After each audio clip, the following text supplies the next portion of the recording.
So I'm gonna talk specifically about the Psychopharm and a lot of things that have helped me throughout this course that I think a lot of people could benefit from.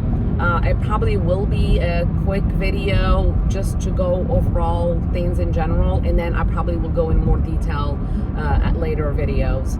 So the main thing that you study in Psychopharm is, as the word says, is medication prescribed for the psychiatric population, which also includes addiction. So addiction is treated primarily, which not primarily, but significantly under the psychiatric disorders. So when I started my week 1, and if I could say right now, if I could come back or go back in time and what should I've done differently versus what I have learned now 6 weeks from first week, is I should have made a chart, and I've never done that. Because when I've had my reading to do of the medications, because the medications in psych are, they all kind of like covers a lot of different disorders. So whether you're talking antidepressants, whether you're speaking antipsychotic, benzos, anticonvulsants, they are present in a variety of disorders, whether it's bipolar, anxiety, schizophrenia, schizoaffective. So insomnia, you find that a lot of these medications, the best way I have found, because that's what helped me pretty much feel like I aced my first, which I did, my first exam, because I was terrified that I don't know how to break down the medication and where, because everything is, the medicine name is pretty much used all across all these disorders, and then we were studying the disorders and the medication affecting them, so it was not very pragmatic stage for me. So if I could go back is making a chart, and when I mean by a chart is a chart of medication going by classifications, because that's very, very important. So the classification of medication has a lot of similarities of the medicine being prescribed. For example, your SSRIs, your SNRIs, your TSAs, all of your atypical antipsychotic, all these medication classes are very needed for you to be able to distinguish which medicine would be for which patient based on their clinical symptoms and based on their other things going on. Like, for example, which patient would benefit from this, but if they have heart failure, that, or if they have cardiac arrhythmia, you can't give them a certain group of medications, for example, TCAs, because they're notorious for prolonging your QT intervals.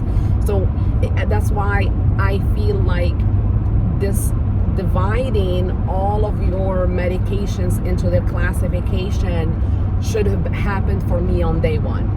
And what I should have had done is went for a little broad stage of even so if I was learning antidepressants, because the case of what I was studying was depression, I should have made a chart, put all, and I will put link below of certain books that were a lifesaver for me. For example, the Stahl's Prescriber guide of psychotherapy, that was a gold standard for me. And Stahl is very, very well known and respected author when it comes to psych medications throughout the medical community. So breaking down the meds as you go, because that will alleviate so much stress before you take that exam. Because if you don't understand those things, and I feel like that's what makes people fail a lot of these exams, and that was my fear, is because I did not understand all these neurotransmitters. How does this neurotransmitter affect this specific parts of the brain, result in this side effect, and there is different pathways, like with dopamine, certain pathways affect motor function, but other pathways of dopamine affect your, for example, like sexual dysfunction, or affect emotional, control for psychosis, or what parts of the brain, the prefrontal or temporal parts that has higher activity of dopamine associated with schizophrenia as part of the theory. So dividing, like when you're in the chapter, for example, week 1, like let's say you're starting with depression, what you're going to learn for depression is your antidepressants. So first thing in hand is go through your antidepressants classification and list the meds that are in that classification. And then as you're building onto your study and which one of those medications are FDA approved for this, and then you add on top of that, why is that medicine FDA approved, for example, for that specific thing. And you can find all that in the Stahl's Prescriber guide, because it tells you the mechanism of action of the medicine, which is very important, because once you understand how the medicine works, that's it. Like that's how that's pretty much, to me, I found like the key to say, oh, well, this is why it's gonna work for this guy, because depressed patient has relatively huge impact of serotonin, so they would benefit from this. Or a psychiatric patient will benefit from a dopamine, like a psychotic patient will benefit from some form of a dopamine antagonist, to control the acute or long-term treatment. So I had to do this in 5 days, where I gave myself the time to study for this test, and it was brutal. I was literally studying 8 to 10 hours. I had to ask my significant other to take time off, which I was grateful for him to primarily watch my children, because I literally did not see my kids for 10 days. And I would hate for anyone to have to go through that, because I felt like that was the only way I was able to go to that test confident that I am going to look at the question. There's still questions that, this is nursing, and there's multiple times where you look at a question and you're like, I've never seen this, or what are they asking? But for the majority of the time, I'm understanding from just the few words what they're looking for, and in my mind I'm already doing process of elimination. We do that as nurses all the time. Your ABCs, like you see someone in a distressful situation, you think of all these things, but you have to do the same in psych, and you have to do the same in medications associated with psych, because they all build on that neurotransmitter foundation. And you have to understand which neurotransmitters are inhibitory versus excitatory versus where are they released in the brain. And I know it's a lot.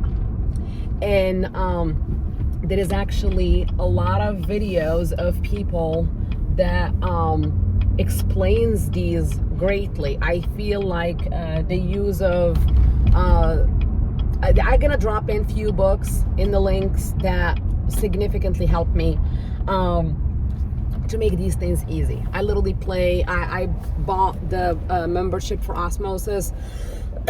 I will drop a link of the coupon that I use, because it was like almost, I don't know, it was like 25% off or 35% off. I am not sponsored by any of this. This is literally my first time ever doing this. And for anyone who wants to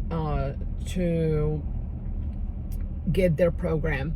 So what I'm saying is, you divided those things, and I'm gonna make like future videos to actually go over how I divided them, like, because for me, I needed to get the highlighted important information when I read about a medicine, and it goes that hand in hand with the book that I was using, the school. It's the book required for the class.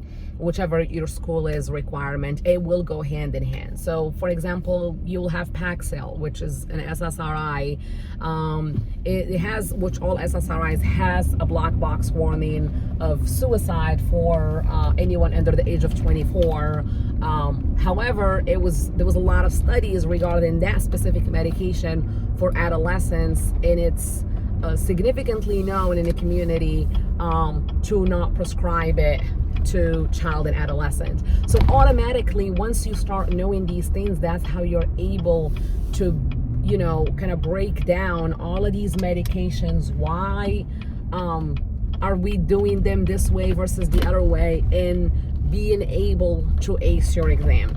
So this is just a quick video I'm gonna drop in of how to study for these exams in order for you to be able to build the capability to have a successful study in. Because the first thing you do is you make charts of all the group medication. You start even with your neurotransmitters, like where are they, where are they released, the side effect of blocking them or not blocking them, like understanding the three main things, or at least, you know, whether you're an agonist, antagonist, or an inverse agonist as far as medications to that specific receptor. And these things have helped me, I will say, tremendously understand these medications in roughly not that much time. But I'm gonna bring it up again on this video. My year of experience did not go to waste, and that's why I say years of experience in psych will do you fantastic, because I gave these meds. So for example, you take me, like, you know, cocktail, famous cocktail, Halidol, Ativan, Benadryl. I always gave it. I knew why I was giving them. I'm not gonna say that as a nurse I was just administering. I know that the use of Benadryl with Halidol, you know, cancels out or try to cancel out the EPS symptoms. You know, Ativan as well as some form of, it's an anticonvulsant that help decrease the activity and make the patient much more calmer, while Halidol directly work onto the psychosis state, but it doesn't always work on everyone.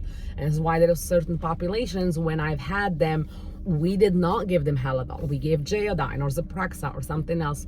So that's why having this knowledge as a nurse, even though I was not into the depth of the pharmacodynamics and receptors, which what the NP is teaching me part, but I knew my meds, at least for the majority of them. So I highly suggest you to start with that, and you'll ace it.